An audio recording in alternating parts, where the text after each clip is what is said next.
Hi, I'm Susan Drumm, and welcome to the Enlightened Executive, where your personal evolution sparks your leadership evolution. Each episode, we feature groundbreaking techniques and strategies to help you get the edge in personal and leadership effectiveness.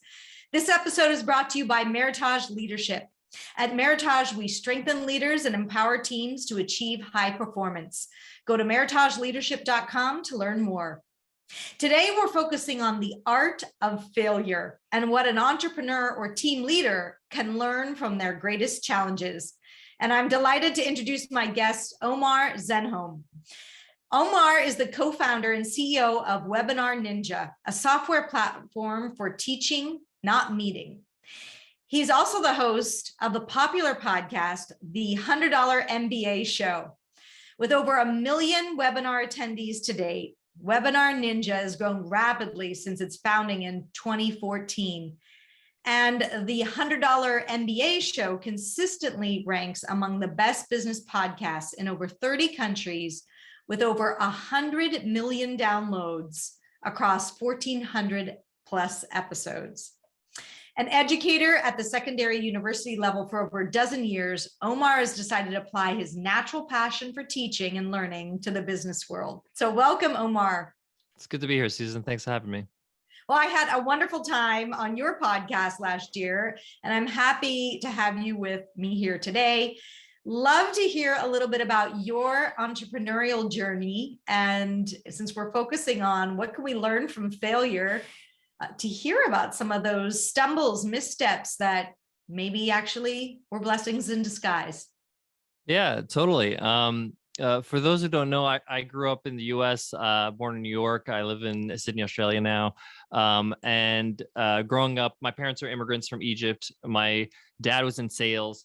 If you ever grew up in a family where one of your parents was in sales, you know that it could be quite up and down. You know, one summer vacation, you're at Disney World, the next time it's the backyard. So growing up in that environment, I was kind of looking for some stability, trying to find a career that, you know, didn't have so much unpredictability. So I just wanted to go into teaching. That's what I thought everybody needs to learn. So I'm going to be a teacher. I did my degree. I started teaching at the high school level. And that was kind of my, jam for 13 years before I became a full-time entrepreneur. I built some businesses on the side as I discovered the internet back in 2021. 2001. You just discovered much older it in than 2021? Yeah, in 2001. Right. But moving up in my teaching career, I remember when I was 24, I was 24 years old. I applied to be the head of the year 10 team at the school I was working at.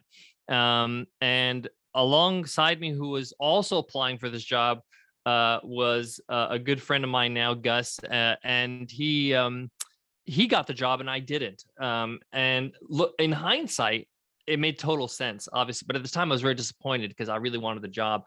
But Gus came from corporate. He was a corporate vice president of Del Monte. He has lots of leadership experience. The guy was just a natural, and I was crushed by the fact that I didn't get the job. But it was probably the best thing that could have happened at that time because, Gus actually went for bat for me when I didn't get the position. He actually went to the principal and said, "Hey, thanks for the position. I would love to have Omar as kind of like somebody who could be, assistant lead or something like that so that, he can learn from me." And I didn't ask him to do this or anything. I was just like, oh, this Gus guy sucks. But anyway, he actually did that for me. And, I was still a teacher and I still did all my teaching hours. But on top of it, I had to take on the responsibility of being kind of like assistant lead teacher. But I learned a ton from him about leadership, about how to handle different types of people. If anybody has any relatives in teaching, they know the teaching world attracts some really interesting characters. There's a lot of different personalities that go into the teaching world, very eccentric characters, and they're not easy to manage. And it's super hard also to manage people that have job security. It's not like they have the fear of losing their job. People know that they're needed and no one's going to step in the middle of the year. It's hard to find a new teacher. You really got to work on your influence skills there. I mean, exactly. Leading Without Authority, which is a program we do. Yeah. Yeah. So, and Gus really taught me the ropes. And the funny thing is that I don't know if he planned this or what, but a year later he stepped down and I took his position. So I learned a ton in that year. I learned how to really not only manage myself, but manage others and manage my time and manage my workload. It was a very demanding position. And then from there, I continued to move up in the organization, and then I moved to the tertiary level and became, a chair department at the university I was working at, and a ton of things I've learned just from that experience. Because I really think I wouldn't be the leader I am today if it wasn't for those learning experiences early on, and losing that job. Mm. Right, right. And so losing that job at the end, you look back and you're saying it was the best thing. But at the time, what were you saying to yourself about it?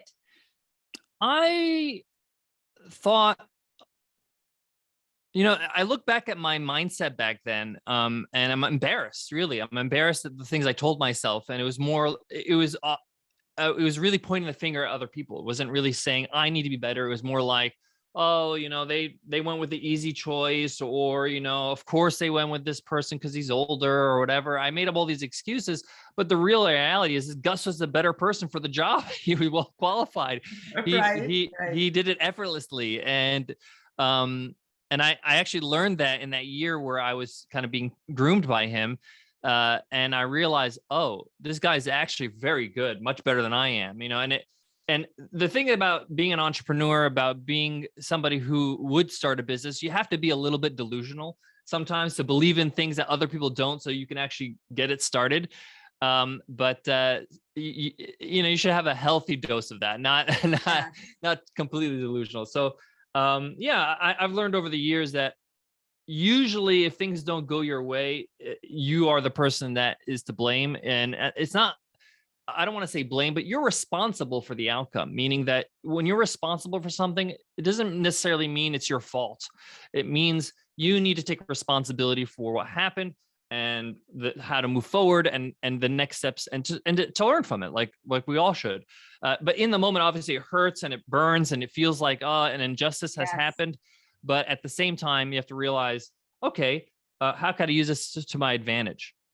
I think what you're pointing to is a real milestone, I would say, marker about how we deal with disappointment.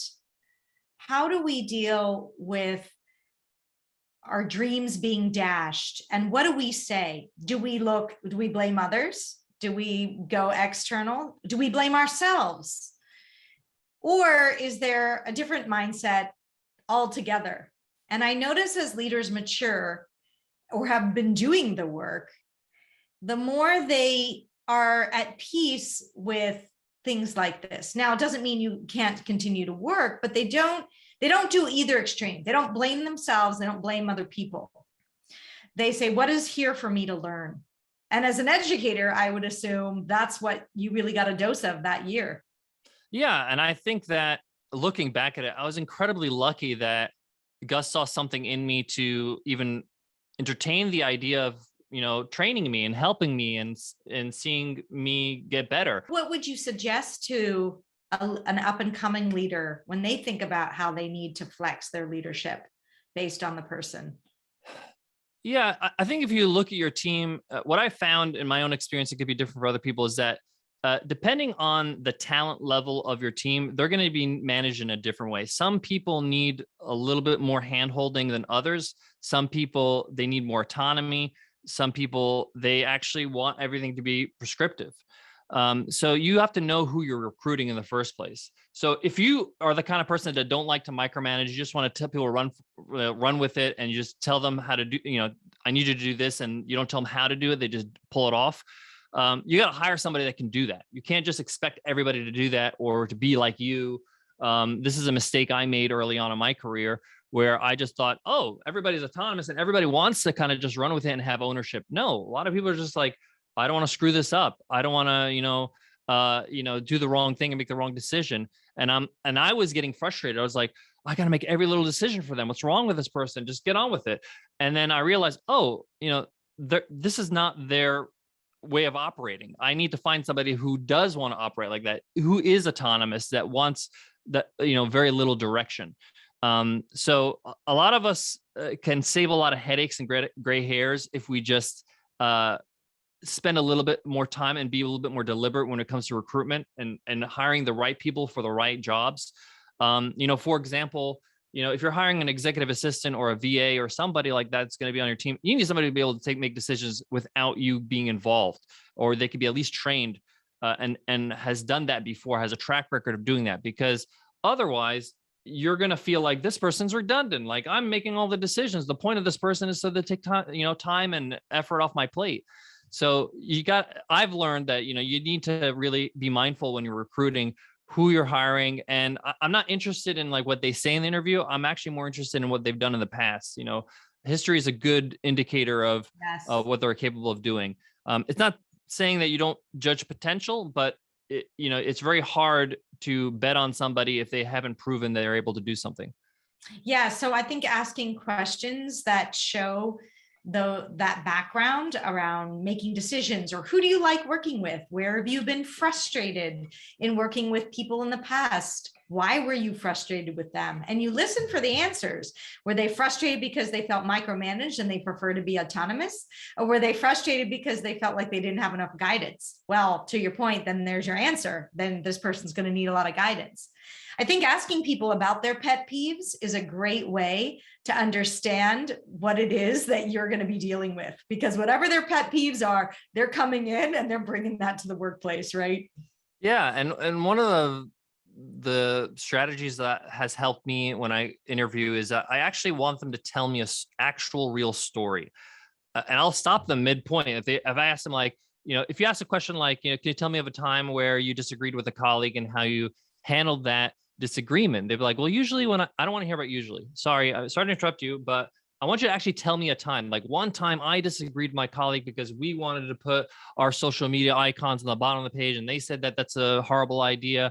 And I had to bring it up in the next meet. I want an actual story. And they're like, and then you can stop and think, take your time, but I don't want, hypotheticals, because we could all make up hypotheticals and look great.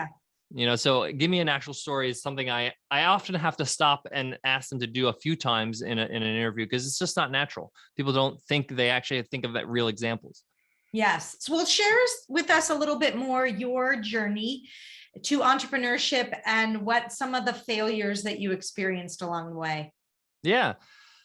So when I was in teaching, when I started my teaching career back in 2001, I was fascinated with the internet. I thought this place is incredible. I am a believer that it was much easier to get around the internet, and it was really much easier to kind of get some traction, because it's a very noisy place right now, and there's a lot of distractions, especially with social media. But I started building businesses on the side. My first business was basically an arbitrage business. I used to sell a rare Air Jordans, which are sneakers, for people that are looking for a specific type or model of Air Jordans. So I actually never really bought them. I would advertise them, and then I would find somebody who's selling that exact pair and then sell it for a profit. And really, I didn't see it as a business. I actually just did it as an experiment to see, can you make money on the internet? Like, is this something that actually could be done? And then when I made that first dollar outside my paycheck, I was just like, this is incredible. I mean, like, I can't believe this actually happened. A complete stranger, said, I want this, and I fulfilled this product for them, and they bought it. And then I started to build other side businesses. I learned how to build websites. I learned how to, cobble together some blogs. This is before even PayPal or WordPress. This is really, I'm aging myself here, but it was a great time for me to learn. And for me, my biggest teacher were books. I used to read tons of books just because I was new to the entrepreneurial world. I wanted to learn, who are these crazy people that create things out of thin air and manifest it in the world, and I really started to get attracted to it. Eventually I started building some substantial businesses. And then year 13 of my educational career, I was doing really well in my job. I was I was a chair of department, and then I was gonna actually try to get the next position, which is the head of the department. And I was really interested in finding out, like, when am I going to get this position? Because I was actually acting chair for a year and a half. The person that was in the position left, and then I fulfilled that position for free. Basically, I was my own salary. I didn't get the job officially. But I was killing it. I was doing a great job. I was adding so much value to the university. And then I went to my my supervisor, the dean at the time. I said to her, hey, you know, when am I going to get this job? I've been doing a great job for about, you know, a year and a half now, and everything's improved and all our numbers and our metrics are great. And I saw her face change, and she was kind of like, almost like, I can't hide the truth from you. And she just said, listen, the director of the university told me that he wants to make an outside hire for this position, somebody outside the organization. And in that moment, I just felt totally crushed, totally disappointed. And I say in that moment, my frustration outgrew my fear of leaving my job, of taking that full-time leap into entrepreneurship. And in that moment, I just said, you know what, I'm just going to bet myself. You know, I worked my ass off, and it doesn't matter if I can't, I don't have control over my destiny. If they decide to make an outside hire, that's their decision. I can't do anything about it. So in that moment, I decided to go into full-time entrepreneurship, and that was 2012. A year later, I started the $100 MBA and the $100 MBA podcast, because I knew that there were other people like myself who started businesses by just learning and teaching them the skills of business, whether it's sales or finance or marketing, or, you know, building a team or leadership. And I wanted to be able to put it together for people that maybe don't want to go back to business school, but just want to know enough so they could start their own small business. So I started the $100 MBA with that idea in mind. And then 2014, you know, I was running webinars to sell my products and services from the $100 MBA using webinars. I hated all the different software out there because it wasn't really conducive to teaching. And as a former teacher, that really was important to me, being able to focus on my content and not on all the technology and making sure everything works. So I decided to create something for myself to make things easier. We pre-sold it to our community. We sold out our beta spots in 24 hours. So we knew that was a major pain point. A lot of people hated what they were using at the time for webinars. So from there, we launched WebinarNinja, which is our webinar platform. And you know, it's now almost 8 years. Yeah, this month will be 8 years of WebinarNinja.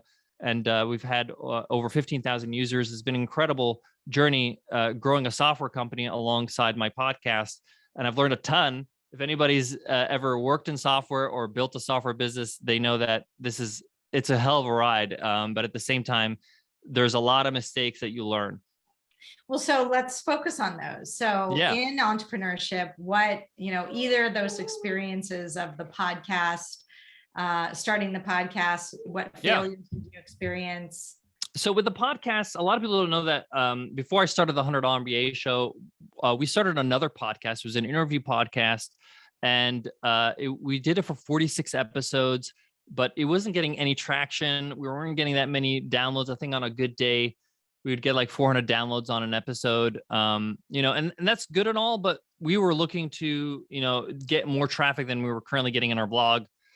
So I sat down with my co-founder and my partner in life and business, Nicole, and we thought, hey, what's going on with the show? Why is this not working? And we realized, okay, we don't really differentiate ourselves from other interview podcasts. We're not really adding any value to the business world in podcasting. And the podcast was essentially a failure because, you know, we got all these great guests on and things like that, but we weren't really moving the needle at all. So we realized, okay, how can we differentiate? And we realized in the moment that, you know, we're not really leveraging our strengths in any way. You know, like it's like I'm doing things that don't come natural to me. So what comes natural to me? Well, teaching does. So why don't I teach on the podcast? And we thought of another podcast called Coffee Break Spanish and Coffee Break French, which is language lessons, daily language lessons. And we thought, you know, no one's doing something like this for business. I love to teach. I would love to teach a short business lesson every day. Let me do that. So we actually went to work. We actually stopped taking any client work for 2 months and worked on the podcast, recorded the first 30 episodes in the cans to make sure that everything's great. I think I recorded episode 1 like 12 times over and over. Did you have to totally rebrand the podcast when you did that? Well, we just launched a whole new podcast, brand new. Okay, an entire And we supplement. we just totally That must have started been from a lot, scratch. starting from scratch. Yeah, it was a huge gamble, but we really believed in the concept. We thought, if when I started as an entrepreneur, I'd love to have like a 10-minute episode of something every day so that I can get better and apply that. So we did that. We launched the $100 MBA show, and we just had our heads down. We worked hard. We tried to make sure that the podcast was successful. We still didn't really see it start growing until we started week 2, week 3. We started getting new noteworthy. We started ranking high on the business charts. By week 5 or 6, we were like getting 10,000 downloads an episode. We're like, oh God, okay, this is really struck a nerve. We're doing something right. But then we just kind of had our heads down. We launched in August. And then in December, I get all these tweets from people that I admire, but don't even know, like Alex Bloomberg, and like they're saying to me, congratulations. I'm like, congratulations for what? I don't know this. I don't know, Alex. Alex is like big time. And we realized that iTunes has awarded us Best of iTunes, which they award to only like a dozen podcasts a year, which is like winning an Oscar in podcast world. And it was like really incredible because I realized, okay, this is working. Yes. Yeah. And it's all because I didn't deny my past. I didn't say, okay, I'm a business person now. I'm not going to do what I did before. No, I've invested 13 years of my life and degrees and education and blood, sweat, and tears. I'm going to use that teaching experience and use it in my podcast. And I think, and we reached out to Apple, actually. We asked them, like, thank you for the award, but can we ask why we were selected? And they said, well, you added something to the genre of business that we haven't seen before, which is, daily lessons rather than interviews or banter or discussions. And I thought, okay, that's great. We were able to differentiate and add unique value, because the honest truth is that I was competing with Tim Ferriss, who all he does is have New York Times bestsellers come out of his ass. This guy just wins all day long. We have, Pat Flynn that has a podcast since 2006 or even earlier than that.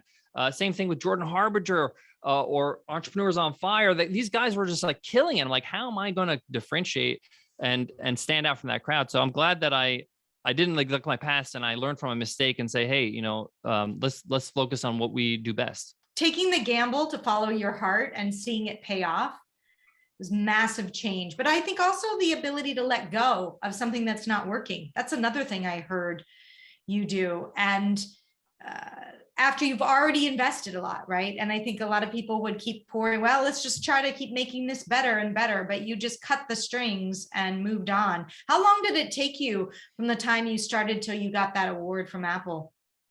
We launched in August of 2014. So like 4 or 5 months. It took 4 or 5 months. But I say it took longer because we had all the things I learned from the failed podcast. I applied it. So that was part of the journey of getting to that point in terms of being that type of podcaster, qualifying for that kind of show. I also want to say that I don't feel like I quit on the show. Like I feel like I just quit on that version of the show. So I'm not saying that that's a bad thing, but I just want to communicate that a lot of people, they feel like, okay, podcasting didn't work. I still believed in podcasting. I just thought I'm doing this wrong. I'm doing this wrong. I got to course correct. I need to pivot. And I think there's a big difference because I see a lot of entrepreneurs, they launch a business, they think it's a great idea, and then it doesn't do well, it fizzles out, and they're like, this business thing's not for me. Like, well, maybe it's not the business as in general, but maybe this business in particular, or this product or this service, you need to tweak it so that you can find some success. Yes. What would you recommend to someone that is struggling in that area? Or, they're trying to get their business off the ground, or they're trying to get their team engaged and they're feeling frustrated. Yeah. What's something that they could do tomorrow? That's a good question. I think what I've learned over the last 20 years is it's never a good sign when you're pushing a boulder up a hill too long. When I say too long, I mean, in today's day and age, I would say a year, just because if you have to really exert a lot of effort to be able to sell whatever you're selling, there's probably not a strong need for it in the market. The marketplace will tell you if you have a good product or service. It should not be so hard for you to sell what you have. People should be actually looking for it and finding you. And that really, I would say, is probably where most success comes from, is actually having a solution to an actual pain or problem.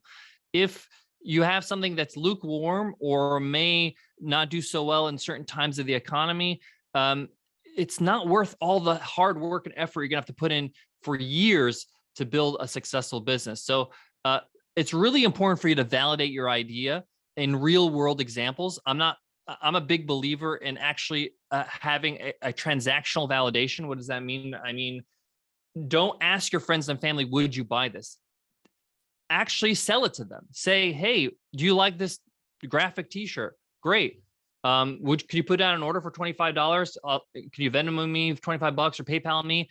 And I will send it to you in 2 weeks. You know, like if they don't say yes to that, that means they're not willing to part with their money. So you need to make sure that actually can happen on scale so that you can be able to have a viable business. And that was what I learned the hard way through a lot of different businesses I started and dropped and changed and pivoted, is that the offer itself, whatever you're offering, has to be compelling enough. You know, think about how we buy. Think about anything you've bought, you know, whether it's designer shoes or a watch or a vacation or a laptop or whatever it is. There was a strong enough need for you to go and grab that or buy that or spend money on that for you to do that. So that would be my advice, is that if you're struggling and it shouldn't be that hard. Of course, you're gonna have to put in some hard work, but give it a year. I would say give it a year, and things should start to get easier and easier as you start building out your business and your marketing funnels and all that kind of stuff. But if it's not getting easier, you need to question, have you really validated this product? Right. And then what pivots, just like you had to make a pivot and noticing after a year, this isn't working. What pivot do you need to make to try a new beta version of what you're going out with? So excellent. Definitely. And when you're making these pivots, they don't have to be grandiose pivots. They could be small iterations, small changes. One of my buddies, Noah Kagan from AppSumo, he always loves this exercise where he asks them, if you're ever making a change in your business or starting a new business, think about what is the minimal viable version of this business. And he gives the example of like, what's the minimal viable version of Google, right? Like if I wanted to create a competitor to Google, what would be the minimal viable version? It would literally be, email me a question and I'll email you back the answer. And some of us, we have a hard time going down to that minimal viable version, because we think of business, we think of Walmart and McDonald's and Nike, and really it starts there. And if you read any of those biographies, it started with one little hamburger shop or selling somebody else's shoes, for Nike's example. So just think about, what is the smallest thing I can do to validate that idea?